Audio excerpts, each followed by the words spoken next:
K Umar മൗലവിയുടെ റഹിമഹുല്ല തർജുമാനുൽ ഖുർആൻ audio number 758, സൂറത്തുന്നൂർ ആയത്തുകൾ 21 മുതൽ 30 വരെ, പേജ് നമ്പർ 1231. അഊദു ബില്ലാഹി മിനശ് ശൈത്താനിർ റജീം. ബിസ്മില്ലാഹിർ റഹ്മാനിർ റഹീം. യാ അയ്യുഹല്ലദീന ആമനൂ ലാ തത്തബിഉ ഖുതുവാതിശ് ശൈത്വാൻ ومن يتبع خطوات الشيطان فإنه يأمر بالفحشاء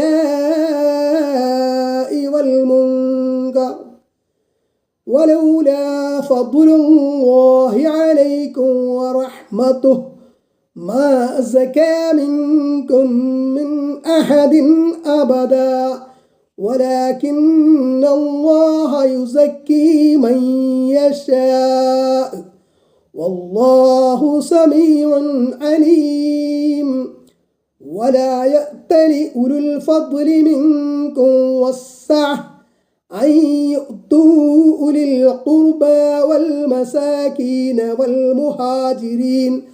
والمهاجرين في سبيل الله وليعفوا وليصفحوا ألا تحبون أن يغفر الله لكم والله غفور رحيم.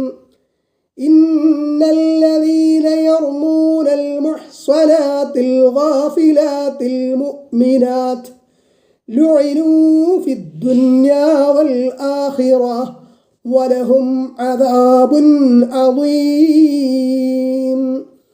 يوم تشهد عليهم ألسنتهم وأيديهم وأرجلهم بما كانوا يعملون يومئذ يوفيهم الله دينهم الحق ويعلمون أن الله هو الحق المبين. الخبيثات للخبيثين والخبيثون للخبيثات والطيبات للطيبين والطيبون للطيبات أولئك مبرؤون مما يقولون لهم مغفرة ورزق كريم. يا أيها الذين آمنوا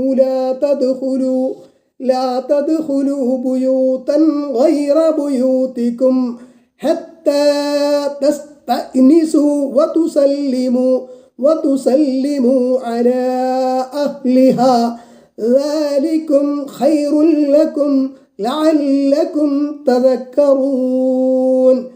فإن لم تجدوا فيها أحدا فلا تدخلوها حتى يؤذن لكم وإن قيل لكم ارجعوا فارجعوا هو أزكى لكم والله بما تعملون عليم. ليس عليكم جناح أن تدخلوا بيوتا غير مسكونة فيها متاع لكم والله يعلم ما تبدون وما تكتمون. قل للمؤمنين يغضوا من أبصارهم ويحفظوا فروجهم ذلك أزكى لكم إن الله خبير بما يصنعون. കെ ഉമർ മൗലവിയുടെ റഹിമഹുല്ല തർജുമാനുൽ ഖുർആൻ ഓഡിയോ നമ്പർ 759, സൂറത്തുന്നൂർ ആയത്ത് 21, പേജ് നമ്പർ 1231. യാ അയ്യുഹല്ലദീന ആമനൂ, സത്യവിശ്വാസികളായിട്ടുള്ളവരെ, ലാ തത്തബിഉ ഖുതുവാതിശ് ശൈത്താൻ, പിശാചിന്റെ ചവിട്ടടികളെ നിങ്ങൾ പിൻപറ്റരുത്. വമൻ യത്തബിഉ ഖുതുവാതിശ് ശൈത്താനി, പിശാചിന്റെ ചവിട്ടടികൾ ആരെങ്കിലും പിൻപറ്റുന്ന പക്ഷം ഫഇന്നഹു യഅ്മുറു ബിൽ ഫഹ്ശാഇ വൽ മുൻകരി, അവൻ അശ്ലീലവും ദുരാചാരവുമാണ് കൽപ്പിക്കുന്നത്. വലൗലാ ഫദ്ലുല്ലാഹി അലൈക്കും വറഹ്മതുഹു, നിങ്ങൾക്ക് അല്ലാഹുവിൻ്റെ അനുഗ്രഹവും കാരുണ്യവും ഇല്ലായിരുന്നുവെങ്കിൽ മസകാ മിൻകും മിൻ അഹദിൻ അബദ, നിങ്ങളിൽ നിന്ന് ഒരുവനും ഒരിക്കലും പരിശുദ്ധി പ്രാപിക്കുകയില്ലായിരുന്നു. വലകിന്നല്ലാഹ യുസക്കി മൻ യശാ, പക്ഷേ അള്ളാഹു അവനുദ്ദേശിക്കുന്നവർക്ക് പരിശുദ്ധി നൽകുന്നു. വല്ലാഹു സമീഉൻ അലീം, അള്ളാഹു സൂക്ഷ്മമായി കേൾക്കുന്നവനും അറിയുന്നവനുമാകുന്നു. മനുഷ്യരെ തിന്മയിലേക്കും നീചവൃത്തികളിലേക്കും ആകർഷിക്കുക എന്നതാണ് പിശാചിൻ്റെ ലക്ഷ്യം. അവ ആകർഷകവും താൽക്കാലിക സുഖവും തൃപ്തിയും നൽകുന്നവയുമാക്കി പ്രലോഭിപ്പിക്കും. അവയിൽ നിന്ന് രക്ഷപ്പെടുന്നവൻ അനുഗ്രഹീതനാണ്. അങ്ങനെ ആകാൻ ആഗ്രഹിക്കുകയും അങ്ങനെ സംസ്കരിക്കപ്പെടുന്നവൻ അള്ളാഹുവിൻ്റെ മഹത്തായ അനുഗ്രഹം ലഭിച്ചവനാണ്. സത്യം അറിയാൻ ആഗ്രഹിക്കുകയും അറിഞ്ഞാൽ അത് സ്വീകരിക്കുകയും അതനുസരിച്ച് ജീവിതം ചിട്ടപ്പെടുത്താൻ ഒരുങ്ങുകയും ചെയ്യുന്നവരെ അള്ളാഹു നന്നാക്കും. ശരിയായ കാരണം കൂടാതെ ഒരു കൂട്ടരെ നന്നാക്കുകയും ഒരു കൂട്ടരെ കൊള്ളരുതാത്തവരാക്കുകയും ചെയ്യുകയില്ല. ആയത്ത് 22. വലാ യഅ്തലി ഉലുൽ ഫദ്ലി മിൻകും വസ്സഅ, നിങ്ങളിൽ നിന്ന് അനുഗ്രഹവും നിവൃത്തിയുമുള്ളവർ സത്യം ചെയ്യരുത്. അയ്യുതു ഉലിൽ ഖുർബാ വൽ മസാകീന വൽ മുഹാജിരീന ഫീ സബീലില്ലാഹി, ബന്ധുക്കൾക്കും അഗതികൾക്കും അള്ളാഹുവിൻ്റെ മാർഗത്തിൽ സ്വദേശം വിട്ടവർക്കും കൊടുക്കുന്നത് സംബന്ധിച്ച്. Page number 1232. അത് സംബന്ധിച്ച് സഹായം നൽകുകയില്ലെന്ന് സത്യം ചെയ്യരുത്. ആയിഷ റളിയല്ലാഹു അൻഹയുടെ, ആയിഷ ബീവിയുടെ പേരിൽ ഈ അപവാദം പറഞ്ഞു പരത്തിയവരുടെ കൂട്ടത്തിൽ ഒരാളായിരുന്നു മിസ്ത്വാഹ്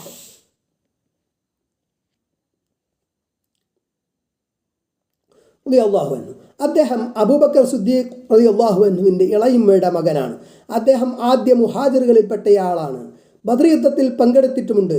വലിയ മിസ്കീനായതുകൊണ്ട് അബൂബക്കർ റളിയല്ലാഹു അൻഹുവിൻ്റെ ചെലവിലാണ് അദ്ദേഹം ജീവിച്ചിരുന്നത്. മകളുടെ പേരിൽ ഈ അപവാദ പ്രചരണത്തിൽ പങ്കുവഹിച്ചതിനാൽ കഠിനമായ വെറുപ്പ് തോന്നി. മിസ്താഹിന് ഞാൻ യാതൊന്നും കൊടുക്കുകയില്ല എന്ന് അബൂബക്കർ റളിയല്ലാഹു അൻഹു സത്യം ചെയ്തു പറഞ്ഞു. അതിനെപ്പറ്റിയാണ് ഇവിടെ പറയുന്നത്. മിസ്താഹ് കുടുംബ ബന്ധുവാണ്, മിസ്കീനാണ്, മുഹാജിറാണ്. ഇങ്ങനെ ഒരു തെറ്റ് ചെയ്തത് മാപ്പ് ചെയ്തു കൊടുക്കണം. അതായത് ആയിഷ റളിയല്ലാഹു അൻഹായുമായി ബന്ധപ്പെട്ട് ഒരു അപവാദ പ്രചരണം ഉണ്ടായല്ലോ. അത് ഒരു മുനാഫിഖിൻ്റെ നേതൃത്വത്തിലാണ് നടന്നത്. പക്ഷേ സ്വഹാബികളിൽപ്പെട്ട ചിലരും അതിൽ വല്ല സത്യവുമുണ്ടോ എന്ന് ധരിച്ചുപോയി. അക്കൂട്ടത്തിൽ അതിൽ പങ്കാളിയായൊരു വ്യക്തിയായിരുന്നു മിസ്ത്വാഹ് റളിയല്ലാഹു അൻഹു. എന്നാൽ ആയിഷ റളിയല്ലാഹു അൻഹായുടെ നിരപരാധിത്വം അല്ലാഹു സുബ്ഹാനഹു വ തആല ഖുർആനിലൂടെ തന്നെ വെളിപ്പെടുത്തുകയാണ് ഉണ്ടായത്. ആ ഘട്ടത്തിൽ അബൂബക്കർ റളിയല്ലാഹു അൻഹു മിസ്താഹിന് ഇനി മുതൽ ഞാൻ സാമ്പത്തിക സഹായം നൽകുകയില്ല എന്നൊരു നിലപാടെടുത്ത് സംബന്ധിച്ചാണ്. അത് ശരിയല്ല, അദ്ദേഹത്തിന് മാപ്പ് കൊടുക്കണം എന്നതാണ് കൽപ്പന. വൽയഅഫു വൽയസ്ഫഹു, അവർ മാപ്പ് ചെയ്യുകയും വിട്ടുവീഴ്ച കാണിക്കുകയും ചെയ്യട്ടെ. അലാ തുഹിബ്ബൂന അൻ യഗ്ഫിറല്ലാഹു ലക്കും, അല്ലാഹു നിങ്ങൾക്ക് പുറത്തു തരുവാൻ നിങ്ങൾ ഇഷ്ടപ്പെടുന്നില്ലേ? വല്ലാഹു ഗഫൂറുർ റഹീം, അല്ലാഹു വളരെ പൊറുക്കുന്നവനും കരുണാനിധിയുമാകുന്നു. ഓരോരുത്തരും അവരുടെ കഴിവും സാഹചര്യവും അനുസരിച്ച് ദൈവമാർഗത്തിൽ ചെലവഴിക്കണം. സമ്പന്നർ അവരുടെ കഴിവനുസരിച്ചും അല്ലാത്തവർ ഉള്ളതിനനുസരിച്ചും കഴിവിനനുസരിച്ച് ചെയ്യാതിരിക്കുന്നതും ചെയ്തുകൊണ്ടിരുന്നത് എന്തെങ്കിലും കാരണം കൊണ്ട് മുടക്കിക്കളയുന്നതും പാടില്ലെന്ന് അല്ലാഹു ഖുർആൻ ഉണർത്തുന്നു. അവരുടെ അബദ്ധങ്ങൾ മാപ്പ് ചെയ്തു കൊടുക്കണം. അള്ളാഹുവിനോട് നിങ്ങൾ ചെയ്തിട്ടുള്ള കുറ്റങ്ങൾ നിങ്ങൾക്ക് പുറത്തു കിട്ടണമെന്ന് നിങ്ങൾ ആഗ്രഹിക്കുന്നുവെങ്കിൽ നിങ്ങളുടെ സഹോദരങ്ങൾ നിങ്ങളോട് ചെയ്ത കുറ്റങ്ങൾ നിങ്ങളും മാപ്പ് ചെയ്തു കൊടുക്കണം. എന്നാൽ അള്ളാഹു നിങ്ങൾക്കും പുറത്തു തരും എന്ന് സാരം. മുഅ്മിനുകൾക്ക് അങ്ങേയറ്റം ആശയും പ്രേരണയും നൽകുന്ന ഒരു വാക്കാണിത്. ഈ വചനം കേട്ട ക്ഷണത്തിൽ ഞങ്ങളുടെ റബ്ബേ, നീ ഞങ്ങൾക്ക് പുറത്തു തരാൻ ഞങ്ങൾ ആഗ്രഹിക്കുന്നുവെന്ന് അബൂബക്കർ റളിയല്ലാഹു അൻഹു പറഞ്ഞു. മിസ്താഹിന് പൊരുത്തപ്പെട്ടു കൊടുക്കുകയും മുമ്പത്തെ പോലെ സഹായം നൽകുകയും ചെയ്തു. ഇനിയൊരിക്കലും ഞാനിത് അദ്ദേഹത്തിൽ നിന്ന് എടുത്തു കളയുകയില്ലെന്ന് അബൂബക്കർ റളിയല്ലാഹു അൻഹു സത്യം ചെയ്തു. ഹിജ്റ ചെയ്ത് വന്നവരോടും അന്യതയോടെയും വിട്ടുവീഴ്ച മനോഭാവത്തോടെയും പെരുമാറണമെന്ന സൂചനയും ഈ ആയത്തിലുണ്ട്. അള്ളാഹുവിനെ ഉദ്ദേശിച്ച് എല്ലാം ഉപേക്ഷിച്ചു വന്നവരാണവർ. കെ ഉമർ മൗലവിയുടെ റഹിമഹുല്ലാ തർജുമാനുൽ ഖുർആൻ ഓഡിയോ നമ്പർ 760, സൂറത്തുൻ നൂർ ആയത്ത് 23.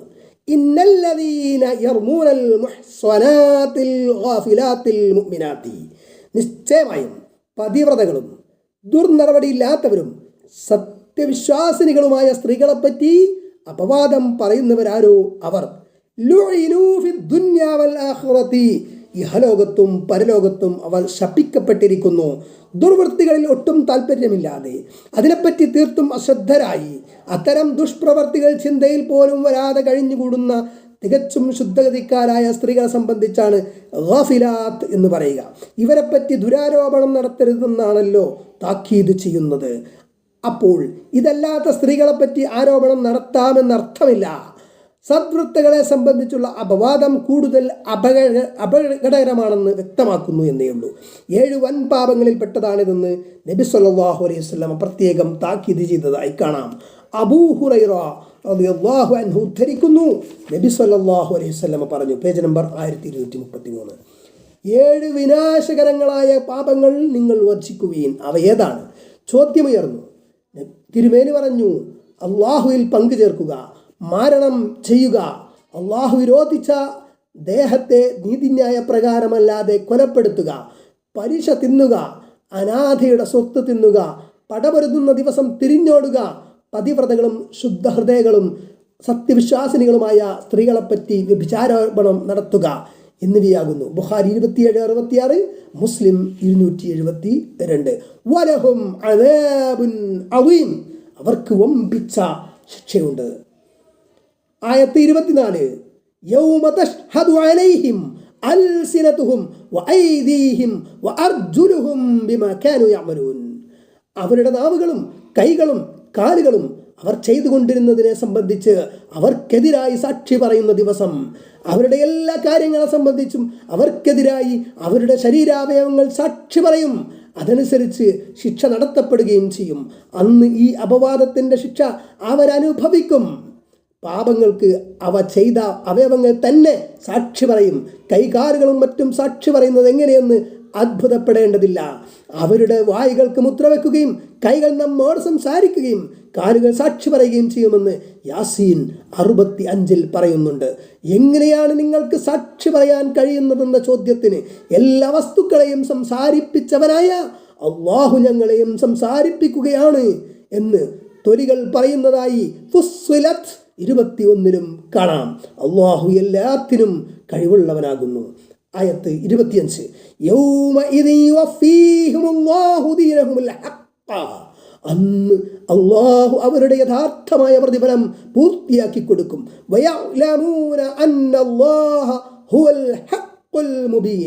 നിശ്ചയമായും അള്ളാഹു തന്നെയാണ് പ്രത്യക്ഷ സത്യമെന്ന് അവർ അറിയുന്നതുമാകുന്നു. ദീൻ എന്നാൽ മതം. ഇവിടെ ദീൻ എന്ന പദത്തിന് പ്രതിഫലം എന്നാണ് അർത്ഥം. ഫാത്തിഹായിലുള്ളതുപോലെ നന്മക്കും തിന്മക്കും യഥാർത്ഥ പ്രതിഫലം പൂർണ്ണമായി നൽകപ്പെടുന്ന പരലോകത്താണ്. യഥാർത്ഥ പ്രതിഫലം പൂർണ്ണമായി നൽകപ്പെടുന്നത് പരലോകത്താണ്. അള്ളാഹുവിൻ്റെ ഏകത്വം സത്യമാണ്. അള്ളാഹുവിൻ്റെ വേദഗ്രന്ഥം സത്യമാണ്. അള്ളാഹുവിൻ്റെ പ്രവാചകൻ സത്യമാണ്. അള്ളാഹുവിൻ്റെ വിധികളും വിലക്കുകളും സത്യമാണ്. അള്ളാഹുവിൻ്റെ വാഗ്ദത്തവും താക്കീതും സത്യമാണ്. യാതൊരു സംശയത്തിനും ഇടയില്ലാത്തവണ്ണം ഇതെല്ലാം പ്രത്യക്ഷ സത്യമാണ് എന്ന് അന്ത്യനാളിൽ അവരറിയുക തന്നെ ചെയ്യും. ഒരു സംശയവും വേണ്ട.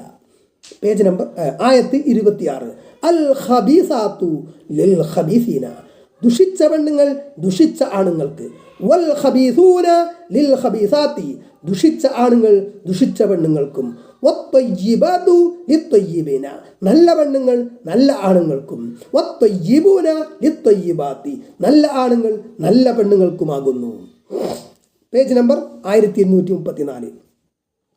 പ്രവാചകൻ സ്വല്ലല്ലാഹു അലൈഹി വസല്ലമന് അതിന് യോജിച്ച നിലക്ക് പരിശുദ്ധിയായ ആയിഷ ബീവി റളിയല്ലാഹു അൻഹയെപ്പോലുള്ളവരാണ് ചേരുക. നല്ലവരും സദ്വൃത്തരും തമ്മിലാണ് യോജിക്കുക. നല്ല ഇണകളെ ലഭിക്കാൻ പരിശ്രമിക്കണം. വൃത്തികെട്ടവർ നല്ലവരെ സംബന്ധിച്ച് പറയുന്നത് പെട്ടെന്ന് സ്വീകരിക്കുകയല്ല വേണ്ടത്.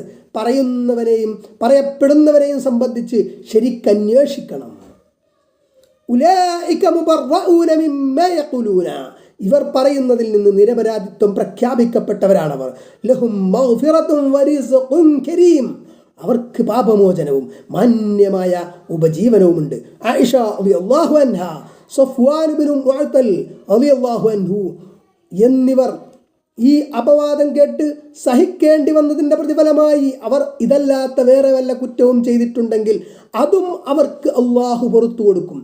ആദരപൂർവം സ്വർഗത്തിലെ വിശിഷ്ടമായ ഭക്ഷണം അവർക്ക് നൽകുകയും ചെയ്യും. അപ്പോൾ ഇവിടെ അതായത് ഇതല്ലാത്ത വേറെ വല്ല കുറ്റവും എന്നാണ് ഇതിൽ കാണുന്നത്.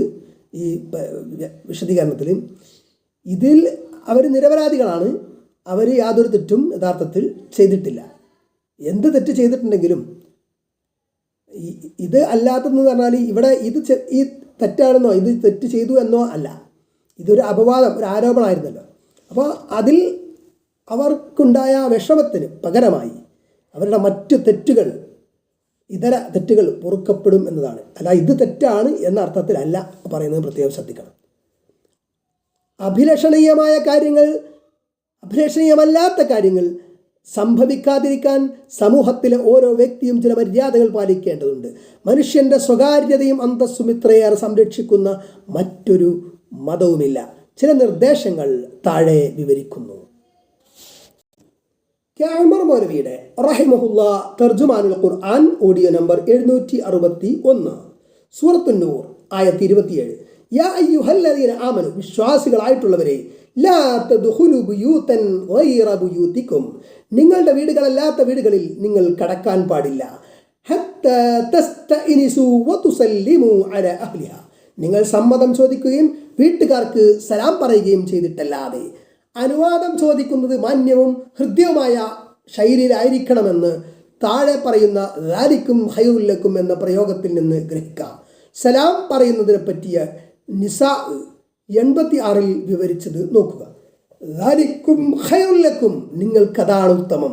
ലഅല്ലക്കും തദക്കറൂൻ, നിങ്ങൾ ചിന്തിച്ച് മനസ്സിലാക്കാൻ വേണ്ടി. നിങ്ങൾ ചിന്തിച്ച് മനസ്സിലാക്കാൻ വേണ്ടിയാണിത് പറയുന്നത്. ഒരു മുന്നറിയിപ്പുമില്ലാതെ അന്യ വീട്ടിലേക്ക് നിങ്ങൾ കയറി ചെല്ലുന്നത് പലപ്പോഴും ബുദ്ധിമുട്ടുണ്ടാക്കും. അന്യർ കാണുന്നത് മോശമോ അപമാനമോ അയക്കാവുന്ന വല്ലതും ഉണ്ടാകാം. ശരിയായ വസ്ത്രം ധരിച്ചിട്ടില്ലായിരിക്കാം. കുടുംബത്തിനകത്തെ പ്രശ്നങ്ങൾ കൈകാര്യം ചെയ്യുന്നുണ്ടാകാം. അങ്ങനെ പലതും ഉണ്ടാകും. അന്യർ അതറിയുന്നതും കാണുന്നതും വീട്ടുകാർക്ക് ഇഷ്ടപ്പെട്ടെന്ന് വരില്ല. അതുകൊണ്ട് അനുവാദം ചോദിക്കാതെ സലാം പറയാതെ കടന്നു വരരുത്. ഓരോരുത്തരുടെയും സ്വകാര്യതകളെ അതിക്രമിച്ച് കിടക്കരുത്.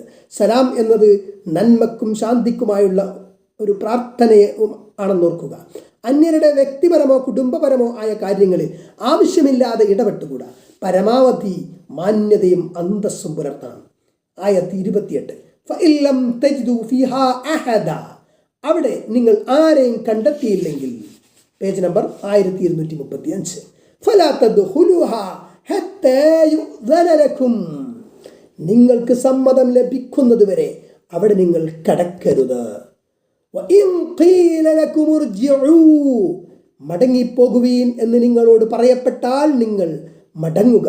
ഹുവ അസ്കാ ലക്കും, അതാണ് നിങ്ങൾക്ക് ഏറ്റവും പരിശുദ്ധമായിട്ടുള്ളത്. വല്ലാഹു ബിമാ തഅമലൂന അലീം, നിങ്ങൾ ചെയ്യുന്നതിനെ പറ്റി അള്ളാഹു സൂക്ഷ്മമായി അറിവുള്ളവനാകുന്നു. വിളിച്ചു നോക്കിയിട്ട് മറുപടിയില്ലെങ്കിൽ ഉടനെ വീട്ടിനകത്ത് കിടക്കരുത്.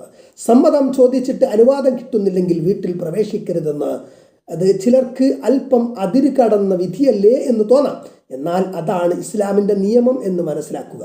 ഇപ്പോൾ നിങ്ങളെ സ്വീകരിക്കൽ പ്രയാസമുണ്ട്, പിന്നീട് വരിക എന്ന് പറഞ്ഞാൽ അത് കേട്ട് മടങ്ങിക്കൊള്ളണം. സമ്മതം ചോദിക്കാതെ അകത്ത് പ്രവേശിക്കുന്നതിനേക്കാൾ മോശമാണ് സമ്മതം ചോദിച്ചിട്ട് അനുവാദം കിട്ടാതെ പ്രവേശിക്കുന്നത്. വീട്ടിലേക്ക് നടന്നു വന്നയാൾ വീട്ടിൽ പ്രവേശിക്കാൻ സമ്മതം ചോദിച്ചിട്ട് അയാളെ സ്വീകരിക്കാൻ പറ്റിയ അവസ്ഥയിലല്ലാത്തത് കൊണ്ട് ഇപ്പോൾ കയറാൻ പറ്റില്ല, പിന്നീട് വരൂ എന്ന് എങ്ങനെ പറയുമെന്ന കാര്യവും, ഇത്ര വരെ വന്നിട്ട് കാണാൻ ഇപ്പോൾ പറ്റില്ല എന്നിവരെ എന്നോട് പറയുകയോ അതുകൊണ്ട് കാണാതെ മടങ്ങിപ്പോകുകയോ എന്താണിത് എന്ന കാര്യവും നിങ്ങളെ വിഷമിപ്പിക്കേണ്ടതില്ല. വീട്ടിനകത്തുള്ളവരും കാണാൻ വരുന്നവരും അതിനനുസരിച്ച് മാനസിക വിശാലതയുള്ളവരായിത്തീരണം എന്നാണ് ഇതിൽ നിന്ന് മനസ്സിലാക്കേണ്ടത്. ഇസ്ലാമിൻ്റെ കൽപ്പനാ നിർദ്ദേശങ്ങൾ ഇതൊക്കെയാണെങ്കിലും നിങ്ങൾ ഇത്തരം സന്ദർഭങ്ങളിൽ എന്തൊക്കെയാണ് ചെയ്യുന്നതെന്ന് അള്ളാഹു സൂക്ഷ്മമായി അറിയുമെന്നോർക്കുക എന്നാണ്. നിങ്ങൾ ചെയ്യുന്നതിനെ പറ്റി അള്ളാഹു സൂക്ഷ്മമായി അറിയുന്നവനാകുന്നു എന്നതിൻ്റെ ഉദ്ദേശ്യം. ആയത്ത് 29. ലൈസ അലൈക്കും ജുനാഹുൻ, നിങ്ങൾക്ക് കുറ്റമില്ല. അന്തദ്ഖുലു ബുയൂതൻ ഗൈറ മസ്കൂനത്തിൻ, ആൾപ്പാർപ്പില്ലാത്ത വീടുകളിൽ നിങ്ങൾ പ്രവേശിക്കുന്നതിൽ ഫീഹാ മതാഉൻ ലക്കും, അവിടെ നിങ്ങൾക്ക് ഉപയോഗമുള്ളതുണ്ട്.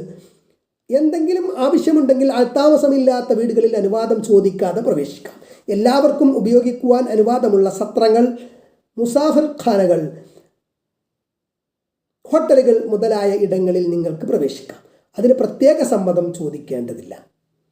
അല്ലാഹു യഅലമു മാ തുബ്ദൂന വമാ തക്തുമൂൻ, നിങ്ങൾ വെളിവാക്കുന്നതും നിങ്ങൾ മറച്ചു പിടിക്കുന്നതും അല്ലാഹു അറിയുന്നു. നിങ്ങൾ വല്ല ദുരുദ്ദേശവും വെച്ചുകൊണ്ട് ഇങ്ങനെയുള്ള വീടുകളിൽ പ്രവേശിച്ചാൽ ആളുകൾ അറിയാതെ സൂക്ഷിച്ചിട്ട് കാര്യമില്ല. അല്ലാഹു അതറിയും. നിങ്ങളുടെ ഉദ്ദേശ്യങ്ങളെ കണക്കിലെടുക്കും. 1. ഇമാം അഹ്മദും റഹിമഹുല്ലാഹ് മറ്റും പല മാർഗങ്ങളിൽ കൂടി റിപ്പോർട്ട് ചെയ്യുന്ന ഒരു ഹദീസിന്റെ ചുരുക്കം ഇപ്രകാരമാണ്. അനസ് റളിയല്ലാഹു അൻഹു മുതലായവർ പറഞ്ഞു, നബി സല്ലല്ലാഹു അലൈഹി വസല്ലം സഅദ് ഇബ്നു ഉബാദ റളിയല്ലാഹു അൻഹുവിന്റെ വീട്ടിൽ ചെന്ന് അനുവാദം ചോദിച്ചുകൊണ്ട് സലാം ചൊല്ലി.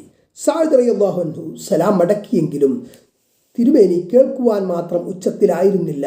അത് പേജ് നമ്പർ 1236. 3 പ്രാവശ്യം ചോദിച്ച ശേഷം നബി സല്ലല്ലാഹു അലൈഹി വസല്ലം മടങ്ങിപ്പോയി. അപ്പോൾ സഅദ് റളിയല്ലാഹു പിന്നാലെ ചെന്ന് ഇങ്ങനെ പറഞ്ഞു, അല്ലാഹുവിൻ്റെ റസൂലേ, സത്യമായും അങ്ങയുടെ സലാമുകളെല്ലാം എൻ്റെ കാതിൽപ്പെട്ടിട്ടുണ്ട്. ഞാനത് പതുക്കെ ശബ്ദം താഴ്ത്തി മടക്കിയിട്ടുമുണ്ട്. അവിടുന്ന് കേൾക്കത്തക്കവണ്ണം ഞാൻ മടക്കാതിരുന്നത് അവിടുത്തെ സലാമും ബറക്കത്തും, അതായത് പ്രാർത്ഥന, അധികം ലഭിക്കുവാൻ വേണ്ടി മാത്രമായിരുന്നു. പിന്നീട് തിരുമേനി അദ്ദേഹത്തിൻ്റെ വീട്ടിൽ പ്രവേശിക്കുകയും ഭക്ഷണം കഴിക്കുകയും ഉണ്ടായി. അദ്ദേഹത്തിനും കുടുംബത്തിനും വേണ്ടി പ്രാർത്ഥിക്കുകയും ചെയ്തു. അഹ്മദ് 12,741. മടങ്ങിപ്പോകുമ്പോൾ തിരുമേനിക്ക് വാഹനത്തിനായി സഅദ് റളിയല്ലാഹു അൻഹു ഒരു കഴുതയെ തയ്യാറാക്കി മകൻ ഖൈസ് റളിയല്ലാഹു അൻഹുവിനെയും ഒപ്പം അയച്ചു. ഖൈസ് റളിയല്ലാഹു അൻഹുവിനോട് തന്നോടൊന്നിച്ച് വാഹനപ്പുറത്ത് കയറുവാൻ തിരുമേനി ആവശ്യപ്പെട്ടു. അദ്ദേഹം അതിന് മടിച്ചു. ഒന്നുകിൽ വാഹനത്തിൽ കയറണം, അല്ലെങ്കിൽ പിരിഞ്ഞു പോകണം എന്ന് നബി സല്ലല്ലാഹു അലൈഹി വസല്ലം എന്ന് തിരുമേനി പറഞ്ഞു. അതനുസരിച്ച് ഖൈസ് റളിയല്ലാഹു അൻഹു മടങ്ങിപ്പോന്നു. 2. ഇമാം ബുഖാരി റഹിമഹുല്ലാഹും മറ്റും ഉദ്ധരിക്കുന്നു. അബൂ മൂസൽ അശ്അരി എന്ന അബ്ദുല്ലാഹിബ്നു ഖൈസ് റളിയല്ലാഹു അൻഹു ഉമർ റളിയല്ലാഹു അൻഹുവിൻ്റെ വീട്ടിൽ ചെന്ന് 3 പ്രാവശ്യം അനുമതി ചോദിക്കുകയുണ്ടായി. ഉമർ റളിയല്ലാഹു അൻഹു എന്തോ ജോലി തിരക്കിലായിരുന്നതിനാൽ അദ്ദേഹത്തിന് സമ്മതം കിട്ടിക്കണ്ടില്ല. അദ്ദേഹം മടങ്ങിപ്പോന്നു. പിന്നീട് ഉമർ റളിയല്ലാഹു അൻഹു പറഞ്ഞു, അബ്ദുല്ലാഹിബ്നു ഖൈസ് സമ്മതം ചോദിക്കുന്ന ശബ്ദമല്ലേ കേട്ടിരുന്നത്? അദ്ദേഹത്തിന് സമ്മതം കൊടുക്കുകയും അവർ, അതായത് വീട്ടിലുള്ളവർ, അദ്ദേഹത്തെ അന്വേഷിച്ച് നോക്കി. അദ്ദേഹത്തെ കണ്ടില്ല. പിന്നീട് അബൂ മൂസ റളിയല്ലാഹു അൻഹു വീണ്ടും വന്നപ്പോൾ അദ്ദേഹം മടങ്ങിപ്പോകുവാൻ കാരണം എന്താണെന്ന് ഉമർ റളിയല്ലാഹു അൻഹു ചോദിച്ചു. അദ്ദേഹം പറഞ്ഞു, ഞാൻ 3 വട്ടം സമ്മതം ചോദിച്ചു, സമ്മതം കിട്ടിയില്ല. നബി സല്ലല്ലാഹു അലൈഹി വസല്ലം ഇങ്ങനെ പറയുന്നത് ഞാൻ കേട്ടിട്ടുണ്ട്, നിങ്ങളിൽ ഒരാൾ 3 വട്ടം സമ്മതം ചോദിച്ചിട്ട് സമ്മതം കിട്ടിയില്ലെങ്കിൽ അവൻ മടങ്ങിക്കൊള്ളട്ടെ. അപ്പോൾ ഉമർ റളിയല്ലാഹു അൻഹു പറഞ്ഞു, നിങ്ങളിതിന് തെളിവ് കൊണ്ടുവരണം, ഇല്ലെങ്കിൽ നിങ്ങളെ ഞാൻ അടിച്ച് വേദനിപ്പിക്കും. അബൂ മൂസ റളിയല്ലാഹു അൻഹു അൻസാരികളായ ചില സ്വഹാബികളുടെ അടുക്കൽ ചെന്ന് വിവരം പറഞ്ഞു. അവർ പറഞ്ഞു, നിങ്ങൾക്ക് ഇതിന് സാക്ഷി നിൽക്കുവാൻ നമ്മളിലുള്ള നന്നേ ചെറുപ്പക്കാരനല്ലാതെ വരേണ്ടതില്ല എന്ന് പറഞ്ഞാൽ ഇത് അത്രക്കും പരസ്യമായി എല്ലാവർക്കും അറിയാവുന്ന വസ്തുതയാണ്. അങ്ങനെ അദ്ദേഹത്തിൻ്റെ ഒപ്പം അബൂ സഈദ് അൽ ഖുദ്രി റളിയല്ലാഹു അൻഹു പോയി. അദ്ദേഹം ഉമർ റളിയല്ലാഹു അൻഹുവിനോട് വിവരം പറഞ്ഞു കൊടുത്തു. അപ്പോൾ ഉമർ റളിയല്ലാഹു അൻഹു പറയുകയാണ്, അങ്ങാടിയിലെ ഇടപാട്, അതായത് വ്യാപാരം എന്നെ മുടക്കിക്കളഞ്ഞു. അതുകൊണ്ട് എനിക്കിതൊന്നും നബി സല്ലല്ലാഹു അലൈഹി വസല്ലമയിൽ നിന്ന് കേട്ടുപഠിക്കുവാൻ കഴിഞ്ഞില്ല എന്ന് സാരം. ബുഖാരി 2062. 3. അബൂ ദാവൂദ് റഹിമഹുല്ലാഹ് മുതലായവർ ഉദ്ധരിക്കുന്നു, നബി സല്ലല്ലാഹു അലൈഹി വസല്ലമയുടെ വാതിൽക്കൽ വന്ന് സമ്മതം ചോദിച്ചുകൊണ്ട് ഒരാൾ വാതിലിന് അഭിമുഖമായി നിന്നു. അപ്പോൾ നബി സല്ലല്ലാഹു അലൈഹി വസല്ലമ അദ്ദേഹത്തോട് പറഞ്ഞു, നിങ്ങൾ ഇങ്ങനെ മാറി നിൽക്കണം, അല്ലെങ്കിൽ ഇങ്ങനെ നിൽക്കണം, ഇടത്തോട്ടോ വലത്തോട്ടോ മാറി നിൽക്കണം എന്നർത്ഥം. സമ്മതം ചോദിക്കാൻ നിശ്ചയിക്കപ്പെട്ടിട്ടുള്ളത് തന്നെ നോട്ടത്തിൻ്റെ കാരണത്താലാകുന്നു. അബൂ ദാവൂദ് 5176. അതായത് ഒരാൾ വീട്ടിൻ്റെ നേരെ കണ്ട് വന്നിട്ട് സമ്മതം ചോദിക്കല്ല വേണ്ടത്, ഒരല്പം വലത് ഭാഗത്തേക്ക് ഇടത് ഭാഗത്തേക്കോ, അല്ലാതെ നേരെ വാതിൽ തുറന്നിട്ടിരിക്കുകയാണെങ്കിൽ കാണുന്ന രൂപത്തിൽ അല്ല സമ്മതം ചോദിക്കേണ്ടത് അർത്ഥം. 4. നബി സല്ലല്ലാഹു അലൈഹി വസല്ലം ഇപ്രകാരം അരുളി ചെയ്തിരിക്കുന്നു, ഒരു മനുഷ്യൻ സമ്മതം കൂടാതെ നിന്റെ വീട്ടിനകത്തേക്ക് എത്തി നോക്കി, അപ്പോൾ നീ അവനെ ഒരു ചെറു കല്ലെടുത്ത് മിടിച്ചു കളഞ്ഞു, അത് നിമിത്തം അവൻ്റെ കണ്ണ് പൊട്ടിപ്പോയി. ഇങ്ങനെ വന്നാൽ നിനക്ക് യാതൊരു തെറ്റും ഇല്ല. ബുഖാരി 6506, മുസ്ലിം 2158. 5. പ്രമുഖരായ പല മഹാന്മാരും ഉദ്ധരിച്ച ഒരു ഹദീസിൽ ജാബിർ റളിയല്ലാഹു അൻഹു പറയുന്നു, എൻ്റെ പിതാവിൻ്റെ പേരിലുണ്ടായിരുന്ന ഒരു കടത്തിൻ്റെ വിഷയത്തിൽ ഞാൻ നബി സല്ലല്ലാഹു അലൈഹി വസല്ലമയുടെ അടുക്കൽ ചെല്ലുകയുണ്ടായി. ഞാൻ വാതിൽക്കൽ മുട്ടി. തിരുമേനി ചോദിച്ചു, ആരാണത്? ഞാൻ ഉത്തരം പറഞ്ഞു, ഞാനാണ്. അപ്പോൾ തിരുമേനി ഇങ്ങനെ പറഞ്ഞു, ഞാൻ തന്നെ. തിരുമേനി ഇത് പറഞ്ഞത് കുറച്ച് വെറുപ്പോടെയാണെന്ന് തോന്നുന്നു. മുസ്ലിം 2155. ആളെ അറിയുവാൻ വേണ്ടി ആരാണ് എന്ന് ചോദിക്കുമ്പോൾ ഞാനാണ് എന്ന് ഉത്തരം പറയുക പലരുടെയും പതിവാണ്. ചോദ്യകർത്താവിന് ഈ ഉത്തരം കൊണ്ട് വിശേഷിച്ചൊരു ഫലവും ലഭിക്കുന്നില്ലല്ലോ.